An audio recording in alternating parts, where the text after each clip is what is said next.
আমি কোহিনুর বেগম, বয়স ৬৯। আমার স্বামী দীর্ঘ ২৭ বছর আমার খোঁজ খবর নেন না। তিনি আবার বিবাহ করেছেন। আমার দুশ্চিন্তার কারণ, আমার পরকালের হিসাবের ক্ষেত্রে আমার স্বামী ও সংসারের জন্য আমার গুনাহ হতে হচ্ছে কি না। আমাকে মাসলাটা বলে দিলে আল্লাহর কাছে মাপ চেয়ে আমল করে মৃত্যুর জন্য প্রস্তুতি নিতে পারতাম। কত প্যাথেটিক প্রশ্ন, চিন্তা করেন। আমাদের এই দেশে আলহামদুলিল্লাহ এমন এমন দিনদার বোন আছেন, এমন এমন কোরআন এবং সুন্নাহর উপরে আমল করার জন্য পাগল পরা আল্লাহর বান্দিরা আছেন, আল্লাহর বান্দারা আছেন, সংখ্যা খুব কম। তাদের দেখে প্রেরণা হয়, উৎসাহ হয় যে আল্লাহ তাআলার ভয় তাদের অন্তরে কত বেশি। চিন্তা করেন, এই ভদ্রমহিলার বর্ণনা অনুযায়ী তার স্বামী তার খোঁজ খবর নেন না। কত বছর? ২৭ বছর। ২৭ বছর যে স্বামী ভরণ পোষণ দেয় না, খোঁজ খবর নেয় না, জুলুম করছে, আবার আরেকটা বিয়ে করে সেখানে তাকে নিয়ে ব্যস্ত।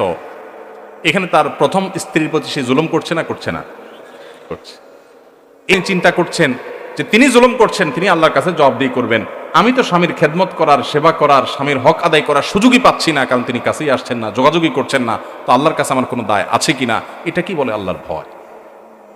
এই বোনকে আমরা আশ্বস্ত করতে চাই, যে স্বামী এরকম অমানুষ, যে স্বামী এরকম জালিম, যে স্বামী স্ত্রীর হক আদায় করে না, ওই স্বামীর আপনি কোনো খেদমত করছেন না, করার সুযোগ পাচ্ছেন না, এর জন্য আল্লাহর কাছে আপনার কোনো দায় নাই। কারণ আল্লাহ তাআলা বলেছেন কোরআনে, লা ইউকাল্লিফুল্লাহু নাফসান ইল্লা উসআহা। সাধ্যের বাইরে আল্লাহ তাআলা কাউকে কোনো কিছু চাপিয়ে দেন না। যেহেতু তিনি আসছেন না, খোঁজ খবর নিচ্ছেন না, হক আদায় করছেন না, আপনার সেখানে তার হক আদায় করার কোনো অপশনই নাই, সুযোগই নাই। অতএব আল্লাহর কাছে আপনার কোনো দায় নাই, কোনো জবাবদিহিতা নাই। আপনি আল্লাহর কাছে এর জন্য পাকড়াওর শিকার হবেন না। তবে আপনার অন্তরে আল্লাহর যে ভয় আছে, এটা আপনার অ্যাসেট, এটা আপনার মূল্যবান সম্পদ। এটা আপনাকে ধারণ করতে হবে। প্রতিটা কাজের ক্ষেত্রে আল্লাহর সামনে দাঁড়াতে হবে, আল্লাহর সামনে দাঁড়াতে হবে, আল্লাহর সামনে জবাবদিহি করতে হবে। এই জবাবদিহিতার বোধ যদি অন্তরে জাগ্রত হয়, এই চেতনার নাম তাকওয়া। আর এই তাকওয়া সম্পর্কে আল্লাহ বলেছেন, ওয়াল আকিবাতু লিত তাকওয়া। শেষ হাসি হাসবে মুত্তাকিরা। দুনিয়াতে মানুষ, বহু মানুষ হাসবে, ক্ষমতা দখল করে হাসবে, চেয়ার পেয়ে হাসবে, ব্যবসা বাণিজ্যে ভালো করে হাসবে, সুনাম সুখ্যাতি অর্জন করে হাসবে, দুনিয়ার সাকসেস পদচুম্বন করার পর হাসবে। এই হাসির পরে কান্না আসতেও পারে যদি সে জাহান্নামী হয়। কিন্তু ফামান যুহজিহা আনিন নারি ওয়া উদখিলাল জান্নাহ, আল্লাহ বলেছেন, যে ব্যক্তিকে পরওয়ানা শোনানো হবে জাহান্নাম থেকে, যাকে সরিয়ে জান্নাতে ঘোষণা দেয়া হবে, ফাকাদ ফাজ, এ চূড়ান্ত সফল হয়ে গেল। এই ব্যক্তিকে আর কখনো ব্যর্থতার গ্লানি পোহাতে হবে না, থাকবে না। পৃথিবীর সবচেয়ে বড় ক্ষমতাধর যে, তারও ভয় আছে কখন ক্ষমতা চলে যায়, কিন্তু জান্নাতের কোনো ভয় থাকবে না, কারণ তারপরে আর কোনো দুঃখ দুর্দশা কোনোদিন তাকে স্পর্শ করবে না। তো আমার বোন, তাকওয়া তো এটাকেই বলে, অন্তরে অবস্থিত যার আল্লাহর ভয় তাকে নিয়ন্ত্রণ করে, সে কি করবে কি করবে না এটা ডিসিশন মেক করে, তার সেই চেতনা, এটার নাম তাকওয়া। আল্লাহ বলেছেন, এই তাকওয়া যার আছে, শেষ হাসি সেই হাসবে, সে হাসির পরে আর কখনো কান্না আসবে না। আর আল্লাহ বলেছেন, জান্নাত সম্পর্কে উইদ্দাতিল মুত্তাকিন, মুত্তাকিদের জন্যই তৈরি হয়েছে। কোরআনেও আল্লাহ শুরুতে বলেছেন হুদাল লিল মুত্তাকিন, কোরআনও আল্লাহ তাআলা উপকারী করবেন মুত্তাকিদের জন্য। আল্লাহ আমাদের অন্তরে আল্লাহর ভয় লালন করার তৌফিক নসিব করুন। এই বোনের সেই জালেম স্বামীকে আল্লাহ তাআলা হেদায়েত দান করুন। অনেক অমানুষ স্বামী আছে এরকম, এক বিয়ে করে বউয়ের ভরণ পোষণ দেওয়ার খোঁজ খবর নাই, আরেক বিয়ে করছে, তার জন্য এই দ্বিতীয় বিয়ে করাটা হারাম। যেই দ্বিতীয় বিয়ে তাকে প্রথম স্ত্রীর অধিকার আদায় থেকে দূরে সরিয়ে রাখে। বহু অমানুষ আছে, আছে না নাই, যে প্রথম বিয়ে করে সেখানে বাচ্চা কাচ্চা হয়েছে বা হয় নাই, কিছুদিন পরে সে যে আরেক বিয়ে করে সেই স্ত্রী নিয়ে, সেই সংসার নিয়ে সে এঙ্গেজ আছে, প্রথম স্বামীর খোঁজ খবরও নিচ্ছে না। আল্লাহ সুবহানাহু ওয়া তাআলা পরিষ্কারভাবে কোরআন নির্দেশ করেছেন, ওয়াশিরুহুন্না বিল মারুফ, তোমরা তোমাদের স্ত্রীদের সাথে বসবাস করবে সুন্দরভাবে, যথাযথভাবে, উত্তম রূপে। অমানুষের মতো খোঁজ খবর নিলে না, ভরণ পোষণ দিলে না, আবার তাদেরকে তোমরা তালাকও দিলে না। যদি তালাক দাও, সে অন্যত্র বিয়ে বসতে পারে, অবশ্য কোনো যৌক্তিক কারণ ছাড়া তালাক দিলে সেটা আরেকটা গুনাহের কারণ হবে। আল্লাহ তাআলা আমাদের সবাইকে পরস্পরের হক আদায় করার গুরুত্ব বুঝার তৌফিক নসিব করুন। আর আমার এই বোন সহ যে সমস্ত মায়েরা, বোনেরা এরকম মনোবেদনায় আছেন, সাংসারিক জীবনে কষ্টে আছেন, আল্লাহ তাআলা তাদের কষ্টগুলোকে লাঘব করার তৌফিক নসিব করুন। এই বোনগুলো কখনো যদি আমাদের কাছে আসে, অনেক সময় অফিসে আসে, বলেন, ভাই অনেক দুঃখ, স্বামীটা অমানুষ, অমুক অমানুষ, তমুক অমানুষ, আমি বোঝানোর চেষ্টা করি। ফেরাউনের স্ত্রী আজ আপনি মাজলুমা না। আপনি যত কষ্টই করেন না কেন, ফেরাউনের স্ত্রীকে, আসিয়াকে ফেরাউন নিজে হাতে তিলে তিলে হত্যা করেছে। আপনার স্বামী আপনাকে অত কষ্ট দেয়নি, তিলে তিলে আপনাকে খুন করতে যায়নি। সে হয়তো আপনার হক আদায় করেনি, সে হয়তো আপনাকে কেয়ার করেনি। জান্নাত কিসের বিনিময়ে পাবেন? এই সমস্ত স্যাক্রিফাইসের বিনিময়েই তো। ইমান আমল ঠিক রেখেছেন, এসব কষ্ট সহ্য করেছেন আল্লাহর জন্য, নিজে অন্যায় অপরাধ করেন নাই, বাস এর বিনিময়ে জান্নাত পাবেন। আর যদি মনে করেন স্বামী বেটা বেশি 2 নাম্বারই করেছে, যাই আজকেই উকিলের সাথে কথা বলে মিথ্যা যৌতুকের মামলা দিয়া তারে 14 গোষ্ঠীর হয়রানি করব, সব হবে না গুনাহ হবে? এ কামও অনেক মহিলারা করে। আল্লাহ তাআলা আমাদেরকে অন্যের অধিকার নষ্ট করার আগে 10 বার যেন আল্লাহর ভয় অন্তরে আমরা জাগ্রত করতে পারি, সেই তৌফিক দান করুন। প্রশ্ন, শ্বশুরবাড়ির লোক শিয়া ধর্ম পালন করে, আমি সে বাড়িতে বউ হয়ে এসেছি, কিন্তু আমার বাবা মা জানতো না যে তারা সে ধর্মের। এখন শ্বশুরবাড়ির লোকের সাথে আমার মেলে না, সংসারের শান্তি বজায় রাখার জন্য আমার এখন কি করা উচিত? শিয়াদের অনেকগুলো গ্রুপ আছে, গোষ্ঠী আছে। শিয়াদের কিছু গ্রুপ আছে, গোষ্ঠী আছে, তারা মুসলমানই না, ইসলামের গণ্ডি থেকেই খারেজ। তাদের সাথে বিবাহ হলেও সেই বিবাহ বাতিল, সঠিক নয়, বিধায় দ্রুততার সাথে এখান থেকে সরে যেতে হবে এবং অন্যত্র বিয়ের চিন্তা করতে হবে। আর যদি সে পর্যায়ে না হয়, গোমরাহ এবং বাতিল ফেরকা হিসাবে শিয়া চূড়ান্ত, কিন্তু ইমানের গণ্ডি থেকে খারিজ হয় নাই, শুধুমাত্র আবু বকর রাদিয়াল্লাহু তাআলার খেলাফত এর উপযুক্ত নাকি আলী রাদিয়াল্লাহু তাআলার উপযুক্ত, এই বিষয় নিয়ে মতপার্থক্য আছে আহলে সুন্নাহর সাথে। কোরআনের পারা সংখ্যা নিয়ে কোনো সন্দেহ নাই, আম্মা জান আয়েশার চরিত্র সম্পর্কে কোরআন সার্টিফিকেট দিয়েছে, সেটা নিয়ে সন্দেহ নাই। কোর ইমান যাওয়ার মতো যে জায়গাগুলো, সেরকম কোনো জায়গা ঝামেলা নাই যেসব শিয়াদের। এরকম শিয়াদের সাথে বিয়ে হয়, তাহলে বিয়ে বাতিল হয়েছে বলা যাবে না, কিন্তু এখানে আপনার বনিবনা হচ্ছে না, হবে না, আপনার এবং ভবিষ্যৎ প্রজন্মের ইমান আকীদা নষ্ট হবে। অতএব আপনি আপনার অভিভাবকদেরকে এখন আর লুকাবার সুযোগ নেই, তাদের সাথে আলাপ আলোচনা করে বিবাহ বিচ্ছেদের এখানে উদ্যোগ গ্রহণ করতে হবে, যদি তাদের হেদায়েতের আশা করা না যায়। আপনার প্রশ্ন থেকে বোঝা গেছে যে আপনি জুলুমে আছেন, আল্লাহ তাআলা আপনাকে উদ্ধার করুন। এরপরে প্রশ্ন হলো, ইভেন্ট ম্যানেজমেন্ট পেশা কি হালাল না হারাম? দয়া করে আমাদেরকে বুঝিয়ে বলবেন, কারণ সারা বাংলাদেশে এই ব্যবসায়ীদের সংখ্যা অনেক আছেন। বিশেষ দ্রষ্টব্য, এই মঞ্চে ফুলের ডেকোরেশনটাও আমার ইভেন্টের। ইভেন্ট ম্যানেজমেন্ট মৌলিকভাবে এটা কোনো খারাপ কিছু না, মৌলিকভাবে এটা হারাম কোনো পেশা না। এটা নির্ভর করবে মূলত আপনার ইভেন্টের উপর, আপনি কোন ইভেন্টে ম্যানেজমেন্ট করছেন। আপনি একটা মাহফিলের ইভেন্ট ম্যানেজমেন্ট, এটা একটা ইভেন্ট, এটা একটা আয়োজন, এটার ম্যানেজমেন্ট করেছেন, আপনি কোনো খারাপ কাজ করেন নাই। এখানে আপনি সার্ভিস দিয়ে টাকা পয়সা নেবেন, সম্পূর্ণ হালাল, কোনো অসুবিধা নেই। একটা কোম্পানির কোনো বাণিজ্যিক কোনো ফেয়ার হবে, অনুষ্ঠান হবে, সেখানে আপনি ইভেন্ট ম্যানেজমেন্ট করেছেন, হারাম কোনো কিছু নাই, তাহলে সেক্ষেত্রে আপনার কোনো দায় নাই। মুশকিল হলো ইভেন্ট ম্যানেজমেন্ট রিলেটেড ব্যবসা যারা করেন, তাদের বেশিরভাগ কাজ হয় বিয়ে শাদী কেন্দ্রিক। আর বিয়ে শাদীকে কেন্দ্র করে আজকাল যে সমস্ত অনাচার হয়, 2 নাম্বারই হয়, গুনাহ হয়, পাপাচার হয়, সেগুলো দিনের আলো মতো পরিষ্কার। আপনি যদি জানতে পারেন যে ইভেন্টের ম্যানেজমেন্টে আপনাকে সার্ভিস দিতে হচ্ছে, ওই ইভেন্টটাই হারাম ইভেন্ট, গানের আয়োজন হবে, নাচের আয়োজন হবে, হারাম কাজের আয়োজন হবে, তাহলে সেই ইভেন্ট ম্যানেজমেন্ট করা জায়েজ হবে না। এখন আপনি বলবেন, ভাই এভাবে বেছে বেছে কি চলা যাবে? দেখুন, আপনার সামনে পথ 2টা, জান্নাত এবং জাহান্নাম। আপনাকে আগে ডিসাইড করতে হবে যে আপনি কোন পথের প্রতীক হবেন। জান্নাতে যদি যেতে হয়, দুনিয়ার বহু স্যাক্রিফাইস আপনাকে করতে হবে। আমরা মনে করি দুনিয়ার সব ঠিকঠাক রাখবো, আবার জান্নাতেও যাব, এত সহজ না। আপনি আল্লাহর কাছে যে জান্নাত চাইবেন, ফর হোয়াট, কিসের বিনিময়? আল্লাহকে তো বলতে পারবেন, আল্লাহ ইভেন্ট ম্যানেজমেন্টের ব্যবসা করতে গিয়ে মানুষ কাজই পায় না, সেখানে 10টা কাজ পাইলে 8টাই বাদ দেওয়া লাগছে হারামের কারণে, 2টা দিয়া পেট পালতে অনেক কষ্ট হয়েছে, ঘর বাড়ি কিচ্ছু করতে পারি নাই, ফ্ল্যাট প্লট গাড়ি কিচ্ছু করতে পারি নাই হারাম থেকে বাঁচতে গিয়া। এই কথা আল্লাহকে বললে আল্লাহর কাছে আপনি জান্নাতের প্রত্যাশা করতে পারেন, কারণ আপনি। এরপরে প্রশ্ন হলো, যদি কোনো জিনিসে পা লাগে, তাহলে আমরা হাত মুখে এবং কপালে দিয়ে সালাম করি, এটা ইসলামী দৃষ্টিতে কেমন? এটা আমাদের দেশে বেশ প্রচলিত আছে। কারোর গায়ে পাও লাগছে, তো আমরা তার গায়ে হাত দিয়ে স্পর্শ করে বুকে লাগাই, মুখে লাগাই, এরকম কোনো সম্মানিত কোনো বস্তু মনে হলো, বইয়ের মধ্যে পা লাগছে, আমরা এই কাজ করি, এটা সঠিক কিনা?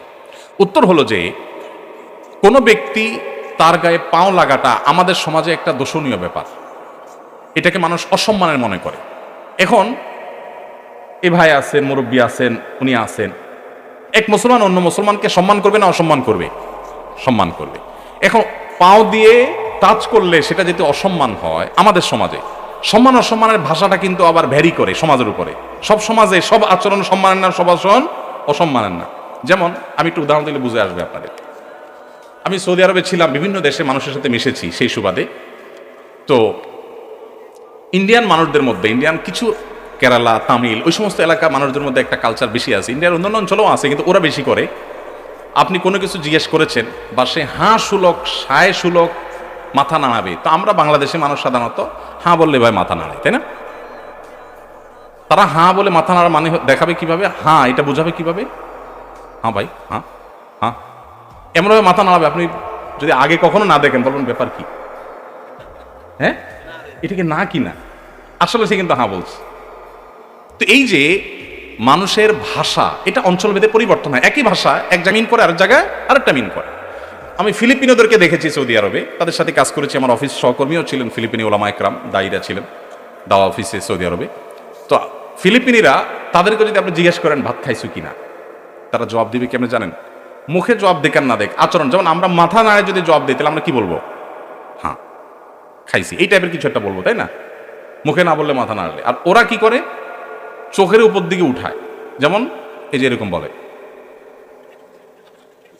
এখন আমাদের যদি কাউকে জিজ্ঞেস করা হয় ভাই ভাত খাইছো, আর ও যদি এরকম চোখ ঘোরায়, মায়ের খাওয়ার উপক্রম হবে না? জিজ্ঞেস করলাম তুমি ভাত খাইছো কিনা, ভালো কথা বললাম, তুমি তো চোখ বড় বড় করতেছো। তাহলে যেই জিনিসটা তাদের কাছে হাঁ সূচক, সেটাই আমাদের কাছে আয়েব সূচক। এই জন্য বলা হয় এক এলাকার গালি আরেক এলাকার। এই জন্য শরিয়ার নির্দেশনা অনুযায়ী মানুষ, এখন পাও লাগাটা আমাদের এলাকাতে এটা আয়েবের, অসম্মানের। কাউকে অসম্মান করতে হলে পাও দিয়া তাকে টাচ করা হয়। আরবের মানুষের কাছে এটা কিন্তু আয়েবের না। বিভিন্ন হাদিস পাওয়া যায় যে নবী করিম সাল্লাল্লাহু আলাইহি সাল্লাম কেউ শুয়ে আছেন, ডাকবেন, তো পাও দিয়া ডাকছেন। এখনো আরবদের মধ্যে একটা ট্র্যাডিশন আছে, দেখবেন পাও দিয়া ডাকা হয়। কেউ হারাম শরীফে যদি যেয়ে থাকেন মক্কা মদিনায়, দেখবেন চিতে শুয়েছেন মসজিদে, হয়তো আরেকজন এসে আপনারা ডাকবে, তো আমার দেশে তো সুন্দর করে হাত ধরে বলবে ভাই উঠেন। আর ওদের হলো নিয়ম হলো পাও দিয়ে আপনারা বুঝতে শুরু করবে। আপনি যেন কত বেয়াদব, হারাম শরীফে মানুষকে লাথি মারতেছে, কিন্তু এটা তাদের কালচার। তো আমাদের সমাজে যেহেতু এটা দোষণীয় এবং অসম্মানের, সম্মান করতে হবে, সম্মান প্রকাশের ভাষা এক এক এলাকায় এক এক ভাবে হয়। সো পাও যদি লেগে, তাহলে পাও লাগার কারণে তিনি অসম্মানিত বোধ করতে পারেন। আমি তাকে হাত দিয়ে বোঝানোর চেষ্টা করি, আমি কিন্তু ইচ্ছাকৃত আপনাকে পাও দেই নাই, এটা ভুলে লেগে গেছে, জাস্ট এটা একটা ইঙ্গিতের ভাষা। অতএব এভাবে যদি তাকে হাত স্পর্শ করে বোঝানো হয় যে আপনি আমার বুকের আছেন, আমি আপনাকে ইচ্ছাকৃত লাথি মারি নাই বা পাও লাগাই নাই, তো এটা নাজায়েজ কিছু না। এটা নিয়ে অনেকে অনেক বড় করে ফেলেন, আরে না এটা তো শরীয়তে নাই, এভাবে বুকে হাত দিবেন কেন, মাথায় হাত দিবেন কেন। এটা মূলত একটা আচরণগত ইঙ্গিতের ভাষা। অতএব এভাবে যদি কেউ জানান দেন অসুবিধা নাই, কিন্তু এটাকে শরীয়ত মনে করবেন না, কোরআন হাদিস মনে করবেন, এটা জাস্ট আচরণের ভাষা। ওই যে চোখ উল্টায়া জবাব দেয়, মাথা নাড়ায় জবাব দেয়, ওইটা ওই টাইপের একটা কাজ। বিধায় এটা করতে হবে এরকম কোনো জরুরি না। আপনি যে কোনো ভাবে যদি তাকে বুঝান যে ভাই সরি, মুখেও যদি বলেন ভাই সরি লেগে গেছে, আমি ইচ্ছাকৃত পাও দেইনি, বাস দ্যাটস এনাফ, যথেষ্ট। বোঝাতে পারছি? এরপরে প্রশ্ন হলো, মানুষ যখন মানসিকভাবে অনেক বিষণ্ণ হয়ে পড়ে, তখন প্রফেশনাল সাইকোলজিস্টের কাছে কাউন্সিলিং করানোর জন্য যায়, এতে ইসলামে কোনো বিধিনিষেধ আছে কিনা, থাকলে কি ধরনের? ভাইরা আমার, ঘরে ঘরে মানুষের মধ্যে ডিপ্রেশন এটা ঝেঁকে বসছে। আপনারা জানেন পশ্চিমা পৃথিবীতে, ইউরোপ আমেরিকাতে, পৃথিবীর উন্নত দেশগুলোতে ডিপ্রেশন, বিষণ্ণতা, এটা বাচ্চাদেরকে পর্যন্ত গ্রাস করছে। ঘরে ঘরে মানুষ আত্মহত্যা করছে, ঘরে ঘরে মানুষ শেষ হয়ে যাচ্ছে। এই অবস্থা থেকে উত্তরণের জন্য কাউন্সিলিং এর এই ব্যবস্থা করা শরীয়ত দৃষ্টিকোণ থেকে নিষিদ্ধ কিছু না।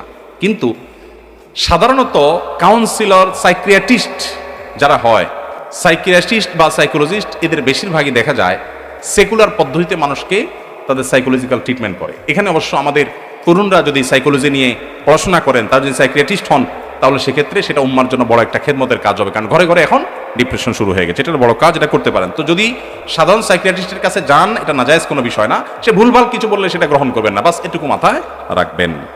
একজন মুমিন মুসলমান ব্যক্তির আচরণ তার পরিবারের প্রতি কেমন হওয়া উচিত, স্বামী স্ত্রীর প্রতি এবং সন্তান পিতামাতার প্রতি কেমন হওয়া উচিত, যদি ব্যাখ্যা করা সম্ভব হয়। এটা তো 2 ঘন্টার ওয়াজ, সম্ভব না। বদলি হজ করার ক্ষেত্রে বদলি হজ করার পূর্বে যদি যিনি বদলি হজ করবেন তার নিজের হজ করা কি আবশ্যক? বদলি হজের নিয়ম কি? অবশ্যই আবশ্যক। আপনি যদি কারোর বদলি হজ করতে চান, টাকা তার, আপনি হজ করবেন, তাহলে আপনার নিজের হজ আগে করতে হবে। নবী সাল্লাল্লাহু আলাইহি ওয়াসাল্লামের সময় এক ব্যক্তি হজ করছেন এবং তিনি তালবিয়া ইহরাম বাঁধার সময় নিয়ত করছেন, আল্লাহ আমার ভাই শুভরুমার তরফ থেকে আমি ইহরাম বাঁধছি। তখন নবী সাল্লাল্লাহু আলাইহি ওয়াসাল্লাম বলেছেন, তুমি নিজে কি নিজের হজ করেছো? তখন বলেছেন, না ইয়া রাসূলুল্লাহ, আমি তো নিজের হজ করি না, আমার ভাই শুভরুমার হজ করতে আসছি, বদলি হজ। তখন নবীজি বলেছেন, তুমি আগে নিজের হজ করো, এরপরে শুভরুমার তরফ থেকে হজ করবা। এখান থেকে বোঝা যায় বদলি হজ করতে হলে আগে নিজের হজ করা লাগবে।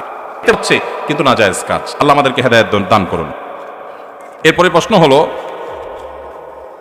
কেউ নামাজ পড়লে তার সামনে দিয়ে আসা জায়েজ আছে কিনা? কেউ নামাজ পড়ছে, তার সামনে ক্রস করা জায়েজ নাই, কিন্তু সামনে বসা আছেন বরাবর, আস্তে করে ডানে বা বামে নেমে গেলেন, এটা জায়েজ আছে। দুইটা কিন্তু দুই জিনিস। অনেকে পিছনে করে নামাজ পড়তেছে, বেচারা একটু লম্বা কেরাতে পড়তেছে, সুন্দর করে নামাজ পড়তেছে, বারবার পিছনের দিকে তাকা, চোখ বড় বড় করে, পারলে কই মাছের মাথা চাবায়। কই মাছের মাথা চাবানো বুঝছেন? মানে এরকম করতেছে, মাসালা জানে না। আপনি যদি কোনো নামাজির সামনে বরাবর বসে থাকেন, তাহলে ডানে বা বামে আপনি সরে যেতে পারেন। এটাকে বলা হয় নুজুল, সরে যাওয়া, এটা জায়েজ আছে। মুরুর হলো না জায়েজ। মান মাররা বাইনা ইয়াদাইল মুসাল্লি, হাদিসের ভাষ্য। মুরুর মানে হলো ক্রস, অতিক্রম, এক পাশ থেকে আরেক পাশে যাওয়া, এটা না জায়েজ। সামনে বসে আছেন, সরে গেছেন, এটা না জায়েজ না। সুউদ মুরুর, সুউদ এবং নুজুল এই দুইটা জায়েজ, মুরুর না জায়েজ। হাদিসে মুরুর নিষেধ করা হয়েছে, সুউদ আর নুজুল নিষেধ করা হয়নি। আপনি নামাজ পড়ছেন, সামনে জায়গা ফাঁকা, জামাত দাঁড়ায় গেছে, তো আপনি পেছন থেকে সোজা নামাজের বরাবর দাঁড়ায় গেছেন, ডানেও যান নাই বামেও যান নাই, বরাবর যা দাঁড়ায় গেছেন, এটা জায়েজ আছে। আবার বরাবর সামনে আছেন, সরে গেছেন, এটাও জায়েজ আছে। নাজায়েজ কোনটা? নামাজের সামনে দিয়ে এক পাশ থেকে আরেক পাশে গেলেন, এটা হলো নাজায়েজ।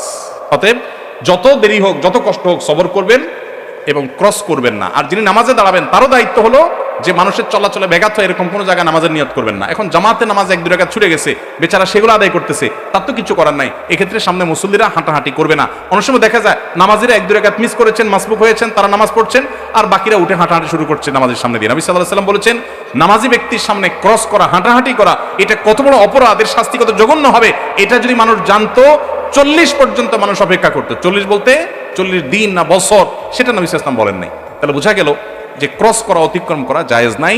যত সময় লাগুক প্রয়োজন অপেক্ষা করতে হবে, সবর করতে হবে। আমার বাবা কালীগঞ্জ উপজেলায় আমার বাসার পাশে মোবারকগঞ্জ সুগার মিল অবস্থিত।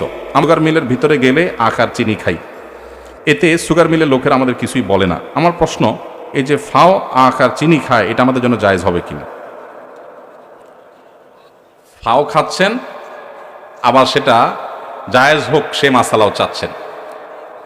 শুনেন, কারোর খেতে, আখ খেতে ঢুকে একটা আখ ভেঙে খেয়ে ফেললেন চুরি করে, অনুমতি ছাড়া। কারোর দোকানে দোকানদার আরেক দিকে তাকাইছে, এক মুঠ চিনি নিয়ে দৌড় দিলেন, চিনি খেয়ে ফেললেন চুরি করে। এতে আপনার আমল নামাতে যে গুনাহ লেখা হবে, এই মোবারকগঞ্জ সুগার মিলের আখ এবং চিনি চুরি করলে তার চেয়ে বহুগুণ বেশি গুনাহ হবে। কেন? কারণ এই আখ ক্ষেতের আখ একজনের হক, ওই দোকানদারের চিনি দোকানদারের হক, ওই সুগার মালের মিনি বা সুগার মিলের যে আখ, এটা একজনের হক না, এটা অনেকের হক। ঠিক না বেঠিক? এজন্য যারা সরকারি চাকরি করে 2 নম্বর পথে উপার্জন করেন, যারা সরকারি মাল, রাষ্ট্রের সম্পদ তসরুফ করেন, কিয়ামতের ময়দানে তাদের অবস্থা হবে ভয়াবহ। তাদের অবস্থা হবে ভয়াবহ। কারণ 18 কোটি 20 কোটি মানুষ যদি দেশে থাকে, এই 18 কোটি 20 কোটি মানুষ ওই সম্পদের হকদার। এই 18 কোটি 20 কোটি মানুষ বিবাদী হয়ে কিয়ামতের দিন বাদী হয়ে মামলা করবে আল্লাহর কাছে। তখন তাদের সাথে মামলায় আপনাকে লড়তে হবে। খুব জঘন্য ব্যাপার রাষ্ট্রের সম্পদ তসরুফ করা। চারটিখানি বিষয় না, ন্যূনতম আল্লাহর ভয় থাকলে কোনোদিন মানুষ এই কাজ করতে পারে না। এজন্য ভাই, আপনি প্রশ্নটা কি ফান করে দিলেন কিনা আমি বুঝলাম না, কিন্তু আল্লাহর ভয় যদি থাকে আপনাকে পরিহার করতে হবে। এখন আপনি বলবেন যে ভাই মিলের লোকজন তো কিছু বলে না। মিলের লোকজন কিছু বলে না এর মানে এটা আপনার জন্য হালাল না। এমনকি যদি সে আপনাকে বলেও ভাই আপনি খান, তাহলে কি হালাল হবে? কেন হবে না? ওটা তো তার বাপের না। আমি একবার যাচ্ছি ব্রাহ্মণবাড়িয়ার দিকে, কোনো একটা নদী পার হব, তো ফেরিতে গাড়ি উঠছে, ছোট্ট একটা নদীতে, ফেরিও ছোট। তো ফেরির ওই গাড়িগুলোর রশিদ যিনি কাটেন, উনি এসে গাড়িতে যখন আমাকে বসা দেখছেন, হ্যাঁ হুজুর হুজুর আপনার টাকা লাগবে না, টাকা লাগবে না। আমি বললাম ভাই খুব খুশি হলাম, মাশাআল্লাহ আপনি আমার টাকা নেবেন না, তো আপনি রশিদটা কেটে রশিদটা আমার দিয়ে দেন, আপনার পকেট থেকে টাকা দিবেন, আপনি আমার ভক্ত, খুশি হয়েছেন, আমিও খুশি হই। আপনি ফেরির ভাড়াটা দিয়া রসিদটা আমাকে দিয়ে দেন, কারণ এই ফেরির মালিক তো আপনি না, আপনাকে ভাড়া কালেকশন করতে দেওয়া হয়েছে। আপনি আপনার পছন্দের হুজুর দেখা তাতে ভাড়া নিলেন না, মালিক কি আপনাকে অনুমতি দিচ্ছে? যদি দিয়ে থাকে 100 বার আমিও হাদিয়া গ্রহণ করবো, আর যদি না দিয়ে থাকে তাহলে আপনার এই রাইট নেই, আপনি দিয়ে দিবেন। অনেকে আছে হোটেলে খাইতে গেলে নিয়মিত যদি হোটেলে যায়, বিশেষ করে ছাত্ররা এই কামটা বেশি করে, মেসিয়ারের সাথে একটা বাইল করে ফেলা, বকশিস বাড়ায় দেয়, এরপর দেখা যায় ঝোল 2বার জায়গায় 4বার নেয়।